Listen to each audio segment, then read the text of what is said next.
AP number 1 న్యూస్కి స్వాగతం.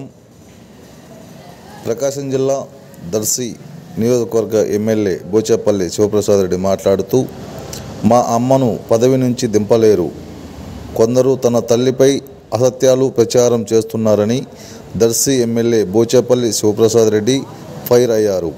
ZP chairperson పదవికి ఎసురు అని వార్తలు రాస్తున్నారు. జెడ్పీటీసీలు అందరూ మా వెంటే ఉన్నారు.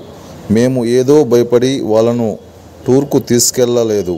నేను ఎమ్మెల్యేగా గెలిస్తే టూర్కు వెళ్తామని ఎన్నికలకు ముందే వాళ్లకు చెప్పాను. ఎన్ని చేసినా మా అమ్మను జెడ్పీ చైర్పర్సన్ పదవి నుంచి తొలగించలేరని ఆయన అన్నారు. 3 రోజులు రాసి ఇంక రేపేమో రాస్తా. ఇంక ఈ రాష్ట్రంలో ఈ జిల్లాలో చాలా సమస్యలు ఉన్నాయి.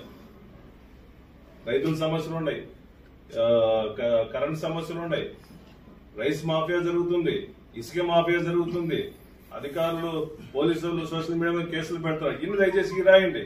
లేకపోతే జెడ్పీటీసీలు జెడ్పీ చైర్మన్ అంట.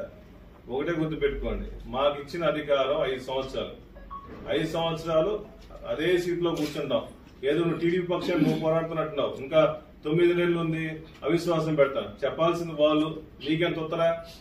నువ్వేనా టీడీపీ తరఫున నువ్వేం చేస్తావు? అప్పుడు జ్యోతి పేపర్ తీసి టీడీపీ పేపర్ రాసుకో, లేదంటే కూటమి పేపర్ రాసుకో.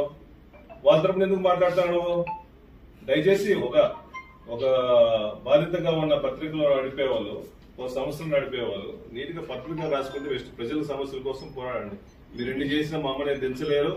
మా జెడ్పీటీసీలు వైఎస్ఆర్సీపీలో గెలిచిన ఒకరిద్దరు తప్ప, మామూలు తప్ప అందరూ మా పక్షాన ఉన్నారు. నిన్న కూడా జగన్మోహన్ కలవడానికి సుమారుగా 43-40 మంది జెడ్పీటీసీలు వెళ్ళాము.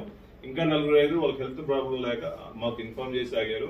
25 మంది జెడ్పీటీసీలు మాకున్నారు. 20 జెడ్పీటీసీలు అంటే వాళ్ళు చెప్పే బోధ నువ్వు చెబుతున్నా ముందు ఉండి టవల్ వేయించుకో. దయచేసి ఇంత రాదు మాకు. ఇంకా ఇప్పుడు రాసి ఇప్పుడు సుమారుగా 20 సార్లు రాసి ఉంటావు.